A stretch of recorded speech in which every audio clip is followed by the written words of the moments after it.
everyone, Mr. MC here. This is Lap Guide for Interlagos with the Mazda Atenza Group 3. Let's get this started. Your first braking point is shortly after you pass the 100 meter mark. Brake as much as you can for a short while, then carefully start to ease off of the brakes. Get yourself all the way to the left side of the track to set yourself up for the S's. Then accelerate, ease off the throttle for the right turn, and gradually start to accelerate again. You don't want to be too harsh, otherwise you risk not being able to attach over to the curb on the left, which helps the car rotate a little bit more. In my case, I was a little too aggressive and ended up going a little bit wide. Look for a path on the right that is just behind the 100 meter mark, as you'll brake just before you pass it. Brake hard for a moment, slowly ease off of the brakes, and carefully start to accelerate. You can briefly go down to second gear, then back to third gear to help the car rotate a little bit more. Then before you reach the 50 meter mark, you want to brake hard for a moment, slowly ease off of the brakes, and just try to hit these two apexes. Slowly start to accelerate, and you can either use the end of the red understeer sign on the left or the end of this very specific tire mark as your braking point. You can really take advantage of the curbs over here. Then use some braking, stick to the inside of the track, and carefully start to accelerate. Then before you reach the green area on the left or the right side of the track, you choose, you'll brake hard for a moment, ease off of the brakes, just try to stick to the inside of the track, and carefully start to accelerate your way out.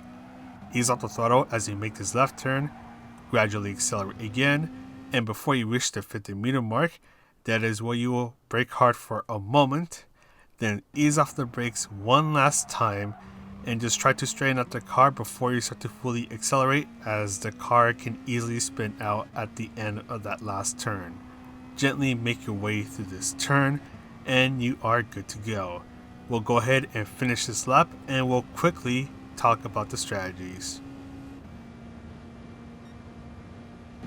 For this race, there is no strategy. This is pretty much an all-out sprint race from the very start to the very end of the race. So because of that, you don't have to worry about the tire wear nor the fuel consumption. Even though the tire wear does show a little bit of signs of wear at the very end of the race, it is still nothing to worry about. You should still be pretty good to go, and you don't have to worry about going to the pit stop at all to get a new set of racing hard tires. Assuming that you don't end up in any long battles with anyone, or that you end up in a mishap, it should be pretty easy to get some nice consistent times until the very end of the race, where your times might start to show signs of dropping off, but that's at the end of the race, so you shouldn't have to worry about that. So there are a couple of cars that I've seen pop up for this race. The Atenza is one of them. At least for North America, this seems to be the go-to car, as this car just flies out of the turns, kind of like the Nissan GT-R, except this car can actually turn. At least for me, it can turn. A couple of other examples of cars that I saw in this race were the Volkswagen Beetle Group 3, the Mercedes AMG GT3, and the Porsche 911 RSR. So those are just a couple of examples of cars that can hang out here and just have a good time. And of course, there are other cars that I haven't mentioned that can hang out here and have a good time as well.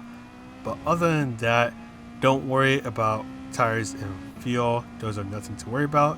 And yeah, so that's pretty much it for this guide. I'm going to go ahead and sign off now. So this is Mr. MCA, wishing you a good race, and I'll see you in the next video.